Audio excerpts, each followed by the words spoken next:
Hello, hi guys! Magandang hapon sa inyo lahat. This is Jen from my Sagari channel, a faith healer o Zomata reader. So ngayong hapon, natatagan natin na nagsasabihin sa inyo ng ating mga gabay. This is a weekly gabay for the month of September 23 hanggang September 30 for the sign of Taurus. So Taurus, welcome to my channel. Ano kaya ang messages, advices na spirit guides ang ating masasaga for today's video? Kano naman kayang energy or kaganapan sa buhay ng mga Taurus ang ating mahagilap? So guys, this reading is a journey din lamang, hindi lahat makaka-resonate. Kunin lamang po makaka-relate sa inyo and comment down below kung kaninong energy ang ating nasagap. So umpisahan na natin guys.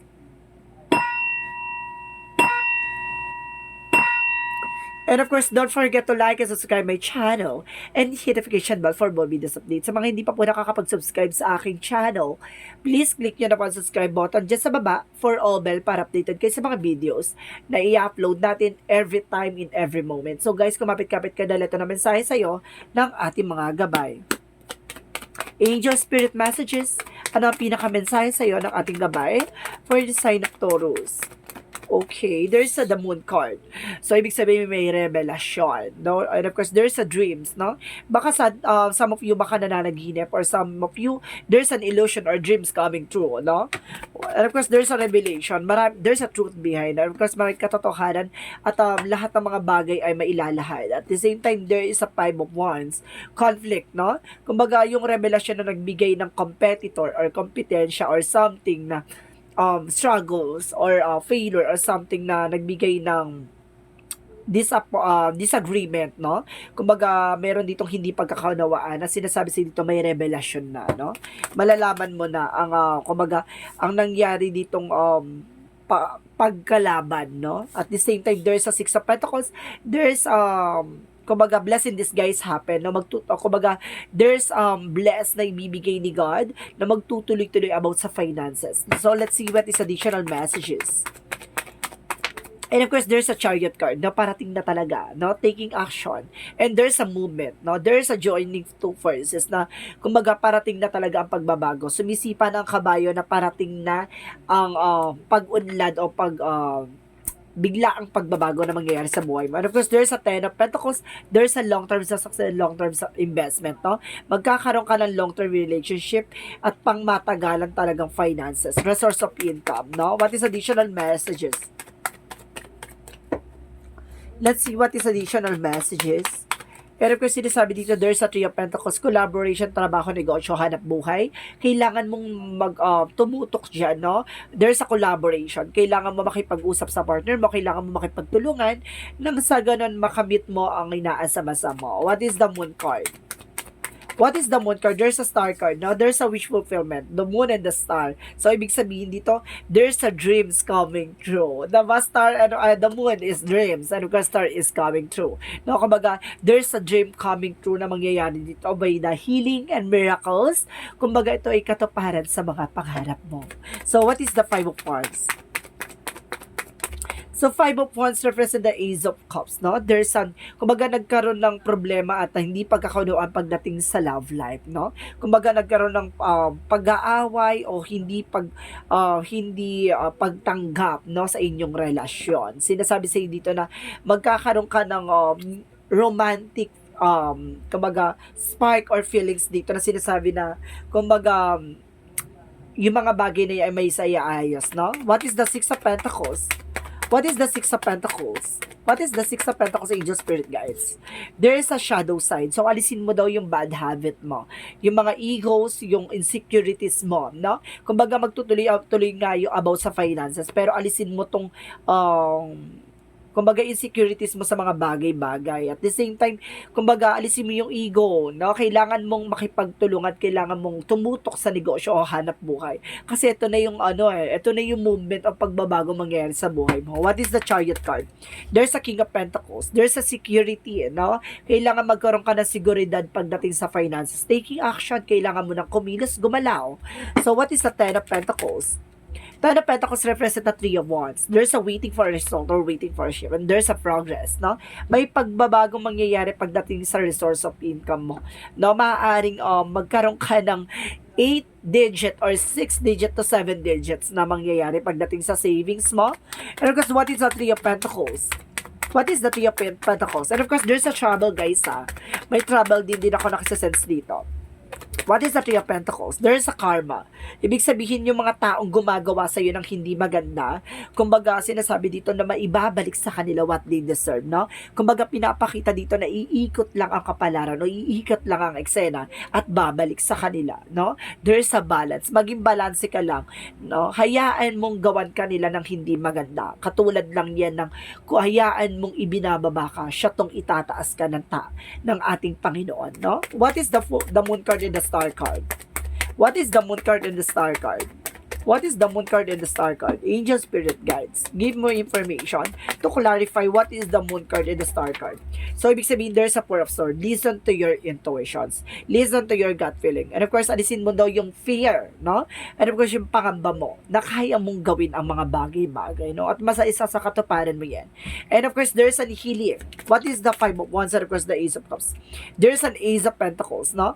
Kumbaga sa likod nitong kakompetensya o pagkakaroon ng disagreement pagdating sa family issues or something dito pagdating sa love life. Kumbaga bibigyan ka na masaganang buhay dito at there's a new opportunities and new material offer. No? There's a big money coming in for you. Kumbaga alisin mo lang daw yung mga toxicities dito sa paligid mo. Itong kumbaga ang swerte na ang gagapang papunta sa iyo. So let's see what is the Six of Pentacles and the shadow side. And of course, sinasabi dito by the Seven of Wands, protect your power, protect your energy.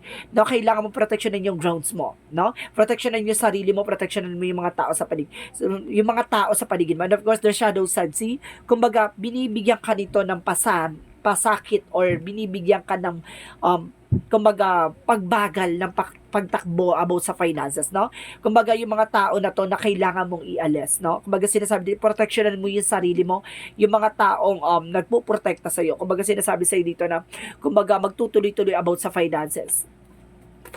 Protectionan mo yung sarili mo laban sa mga to. And of course, there's Queen of Swords, there's an information na bibigyan ka ng stability at makikita mo yung bigger picture of yourself, no? Kumbaga, ito na yung tuloy-tuloy na pasabog at bulabog na mangyayari sa buhay mo. What is the Ten of Pentacles and of course the Three of Wands? Sinasabi sa'yo by the Eight of Pentacles, kumbaga, there's a moving on, no? Makakaalis ka na sa situation at there's a waiting for a result o ibig sabihin dito, there's a progress. Kumbaga, ito na ang iniintay-intay mo, no? Ang pagbabago at makaalis ka sa sitwasyong kinagalaw mo, no? What is the Three of Pentacles and of course the Karma and of course the Two of Pentacles? Get more informations. And of course, there's a Four of Pentacles. Protect your power, protect your energy, no? Kailangan mo proteksyonan yung grounds mo dito. Kailangan mo proteksyonan kung ano ba na nakakatulong sa'yo dito sa eksena na to, no? Parang proteksyonan mo yung teritoryo mo, no? Proteksyonan mo yung grounds mo, proteksyonan mo yung resource of England mo, no? Kung ano man ang hawak-hawak mo, proteksyonan mo. What is the outcome? What is the outcome? Outcome is the Eight of Wands. So, if sinasabi ng Eight of Wands dito, there's a fast communication or there's a fast movement coming in for you. Kumbaga, magtutuloy-tuloy na ang mensahe sa'yo ng kapalaran, no? Kakaloom na ang magandang tadhana, no? Na inilalaan sa'yo. Additional messages. And of course, there's a Five of Pentacles. Kumbaga, there's a financial loss, no? May mga bagay na wag mong sayangin yung mga oportunidad o yung mga bagay-bagay. Nag-overthink ka dito at the same time, no? Sinasabi sa'yo dito na bangon ka pagdating sa pagkalugbok sa salapi at magkakaroon ka ng harvest time, no? Kailangan mo lang alisin yung takot at pangamba mo. And of course, the Knight of Swords. Magiging mabilis tong takbo ng eksena na to. At last card. At there's a Nine of Wands, no? There's a resilience. Hindi mo kailangan ipangalandakan at sabihin sa kanila kung ano man ang meron ka, no? Hayaan mo yung tagumpay mo ang mag-ingay, no? Para sa'yo. So, sinasabi sa'yo dito, silent is your power. Wala kang pinagkaiba sa isang leon o isang tiger. No, kumbaga kumbaga mabagal lang siya kumilos, kumbaga maano yung hakbang niya, hindi mo mararamdaman, pero kapag sumunggab yan, grabe, ganun siya. So ibig sabihin malakas ang atake mo. So what is the Love Oracle card? What is the love oracle card? There's a photograph, no? Kumbaga, there's a memories na mangyayari sa'yo. Kumbaga, pag binabalikan-balikan mo yung mga pictures or yung mga larawan mo na, sa nakaraan, kumbaga, nakikita mo na yung bigger picture of yourself na ang layo-layo mo na sa dating ikaw. Let's see what is additional messages. And of course, there's a stab in the back. Na mag-ingat-ingat ka kasi there's a shocking attack. And of course, there's a pain. Of course, there's a person na parang nagbabackstab sa'yo. No? Mag-ingat ka, may traitor. And of course, there's a clock. Need time and takes time. No? Hindi mo kailangan madaliin. No? Hihilom at hihilom ang sugat. Hayaan mo munang humilom ng kusa. No? Kumbaga, there's a time cycle and the time to heal and progress. So, what is the yin and yang oracle card? What is the yin and yang oracle card? And of course, there's a unity, no? There's a transcendence na kumbaga magkakaroon ng pagkakaisa. At the same time, there's an air sign. Some of you may kaugnayan ka sa air sign, Gemini, Libra, Aquarius. So, let's see what is additional messages. And of course, there's a party, no? Some of you, there's a party involved, and there's an external. Kumbaga, meron talagang kaugnayan din about sa party. So, let's see, guys, what is additional messages. What is Arcangel Raphael messages for you? What is Arcangel Raphael messages for you? Do more research, no? Kailangan makakuha ka pa ng maraming impormasyon, ganyan. Kumbaga, kailangan mo palawakin ang kaalaman mo pagdating sa mga bagay-bagay. Sinasabi sa'yo dito, kailangan mo ng marami pang options, no? Ibig sabihin dito, do more research, no? Kailangan mo mas marami pang malaman, no? Mas marami pang alamin. And of course, let's see what is additional messages. And of course, sinasabi dito, guys, energy healing. So, ibig sabihin, magkakaroon ka ng energy healing, magkakaroon ka ng kagalingan, no? And of course, there's a career change, no? Kailangan mo nang binabago yung mga bagay-bagay na ginagawa mo kasi some of them hindi healthy, no? So, what is additional messages? And of course, sinasabi dito, there's an denial, sorry. There's a denial. Parang hindi mo ina-acknowledge kasi yung takot mo. So, sinasabi sa'yo dito, i-acknowledge mo rin yung takot mo and replace mo yan ng insights for awareness. So, yung pag-iingat. Hindi naman sinasabi na kumbaga kailangan mo lang maging maingat sa nangyayari sa'yo. Sa mga kagalawan, nangyayari sa paligid mo, no? So, let's see what is additional messages. At the same time, there's a balance. Kailangan mo maging balanse sa ginagawa mo, sa nangyayari sa'yo, no? Kailangan mo maging balanse pagdating sa finances, pagdating sa relationship. So, what is the Montology? What is the Montology? And of course, what you need to release. So, ano ang kailangan mo alisin? Ano ang kailangan mong ikawala, no? Yung mga negativities. And of course, it's time to release negativities. Di ba I told you? What you need to release. It's time to release negativity. Oh my goodness. Di ba? Plakado. So, what is additional messages?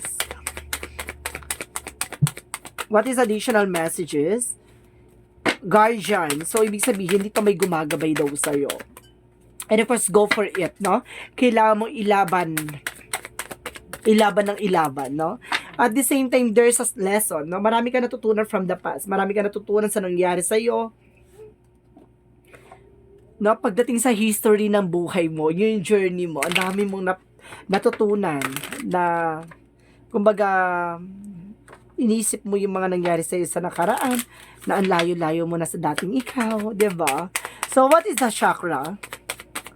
What is the chakra? There's a recovery, no? Kumbaga, makaka-recover ka naman. And of course, there's a rejection, no? May mga bagay na hindi natin dapat ina-accept sa buhay natin. Hindi dapat natin tinatanggap, no?